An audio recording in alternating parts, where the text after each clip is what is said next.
যদি রবিবার দুপুরে কম তেল মশলায় ঘরেতেই চিকেন বিরিয়ানি বানানো যায় তাহলে রবিবার একদম জমে যাবে। এটা আমি নয়, আমার হাজব্যান্ড বলে। সেই কারণেই রবিবার দুপুরে চিকেন বিরিয়ানি বানাবো বলে প্রথমেই চিকেনটাকে ম্যারিনেট করে নিচ্ছি। দই দিয়েছি, অল্প জিরে গুঁড়ো, ধনে গুঁড়ো, কাশ্মীরি লঙ্কার গুঁড়ো আর বিরিয়ানি মশলা, এগুলো দিয়ে ভালোভাবে মিশিয়ে নিয়েছি। তার সাথে আদা এবং রসুন গ্রেট করে দিয়েছি। আমি সবসময় চিকেনে আদা আর রসুন গ্রেট করা দিতেই পছন্দ করি, আমার মনে হয় তাতে টেস্ট ভালো আসে। এরপর কড়াতে তেল নিয়ে এর ভিতরে আলুগুলো ভেজে নিলাম। আলুগুলো একটু সময় নিয়েই ভেজেছি যাতে এগুলো ভালোভাবে ভেতরটাও নরম হয়। তারপর আলুগুলোকে তুলে নিচ্ছি। এই যে তেলটা রয়েছে, এই তেলের ভিতরেই কিন্তু আমি পেঁয়াজগুলো ভেজেছি বেরেস্তা বানানোর জন্য। সেই কারণেই কিন্তু অনেকগুলো ব্যাচে আমি এই পেঁয়াজগুলো ভেজেছি, কিন্তু যাতে কম তেলেই ব্যাপারটা হয় সেই কারণেই এটা করা। তোমরা চাইলে এটা এয়ার ফ্রায়ারেও করে নিতে পারো। পেঁয়াজগুলোকে একটা বেকিং শিটের ওপর ভালোভাবে ছড়িয়ে নিয়ে 7-8 মিনিট এয়ার ফ্রাই করলেই হয়ে যাবে। আমি এয়ার ফ্রায়ারে করিনি, কারণ আলুগুলো তো আলটিমেটলি ভাজতেই হতো, সেই কারণে। তারপর একটা বড় কড়াইতে জল বসিয়ে দিয়েছি, সব রকম গোটা গরম মশলা দিয়েছি, সাথে অল্প জয়িত্রীও দিয়েছি আর সাজিরেও দিয়েছি। আর এর ভিতরে বেশ খানিকটা নুন দিয়েছি আর লেবুর রস দিয়েছি, নিয়ে জলটা ফুটতে দিয়েছি।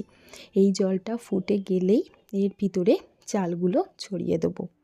দেখো, এর পাশে কিন্তু পেঁয়াজগুলো আমি অলরেডি ভাজছি, কারণ অনেকগুলো ব্যাচে যেহেতু ভেজেছি অনেকটা সময় নিয়েছে পেঁয়াজগুলো ভাজতে। অনেকটা বেশি তেল নিলে হয়তো তাড়াতাড়ি পেঁয়াজ ভাজা হয়ে যেত, কিন্তু যেহেতু কম তেলেই গোটা রান্নাটা করব সেই কারণেই এই ব্যাপারটা করা।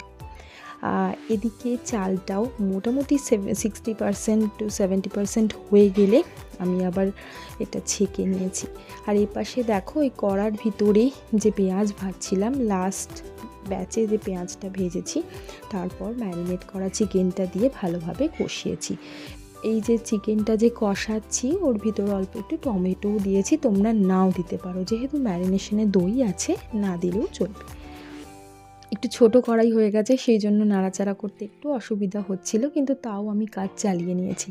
অল্প একটু ধনেপাতাও দিয়েছি, কিন্তু বিরিয়ানিতে অনেকেই পছন্দ করে না, তখন তোমরা এটা বাদও দিতে পারো। আর এইটা কষাবার সময় একদম শেষের দিকে যখন মাংসগুলো কষে এসেছে, তখন এর সাথেই আলুগুলোকে মিশিয়ে নিয়েছি এবং একটু বিরিয়ানি মশলাও দিয়েছি। এরপর পুরো ব্যাপারটাকে ঠান্ডা করতে দিয়েছি, বিশেষ করে চালটা তো অবশ্যই, ভাতটা ভালোভাবে ঠান্ডা করে নিয়েছি। এরপর লেয়ারিং করছি। একটা বড় কড়াইয়ের ভিতরে তলায় তেজপাতা বিছিয়ে নিয়েছি, তারপর অল্প একটু রাইস দিয়েছি আর চিকেন, আলু, এগুলো সব আলাদা আলাদাভাবে আর কি একটা লেয়ার করেছি, ছড়িয়ে দিয়েছি। তার উপরে আবার রাইসের একটা লেয়ার দিয়েছি। এই রাইসের লেয়ারের ওপরে আবার যে বেরেস্তাগুলো বানিয়েছিলাম সেই বেরেস্তা ছড়িয়ে দিয়েছি। অল্প একটু কাঁচা লঙ্কাও তোমরা দিতে পারো, সাথে একটু বিরিয়ানি মশলা ছড়িয়ে দিয়েছি এবং প্রয়োজনে নুনও দিতে পারো। আমি যেহেতু চালটা সেদ্ধ করার সময় অনেকটাই নুন দিয়ে দিয়েছিলাম, তাই এখানে আলাদা করে আর অ্যাড করিনি। আবার একটা লেয়ার দিয়ে বাকি মাংস এবং আলু পুরোটাই একটা লেয়ার করে দিলাম, তার উপর থেকে ভাতটা পুরোপুরি ছড়িয়ে দিয়ে দিলাম। আবার একটু বেরেস্তা ছড়িয়ে দিলাম, তার সাথে কেশর এবং দুধ যে ভেজানো ছিল সেইটাও ছড়িয়ে দিলাম। অল্প একটু গোলাপ জল, অল্প একটু কেওড়ার জল আর অল্প একটু বিরিয়ানি এসেন্স, এগুলো ছড়িয়ে দিলাম। তোমরা চাইলে বিরিয়ানি এসেন্সটা নাও দিতে পারো। খুব রিসেন্টলি আমি কাছের দোকানে এটা পেয়েছি বলেই এটা দিলাম, এতদিন অবধি এর আগে অবধি পাইনি বলে আমি এটা ছাড়াই করতাম। এর উপরে একটা অ্যালুমিনিয়াম ফয়েল তোমরা এরমভাবে বিছিয়ে দিয়ে ওপর থেকে ঢাকনাটা দিয়ে দিতে পারো। আমার কাছে এই দিন অ্যালুমিনিয়াম ফয়েল একদম শেষ হয়ে গিয়েছিল, তাই আমি বেকিং শিট ব্যবহার করলাম। প্রথম 5-7 মিনিট একটুখানি মাঝারি আঁচে রেখেছিলাম, আর 5 মিনিটের পর বাকি যে 20 মিনিট রেখেছি সেটা কিন্তু একদম কম আঁচে রেখেছিলাম। তারপর বন্ধ করে দিয়েছি।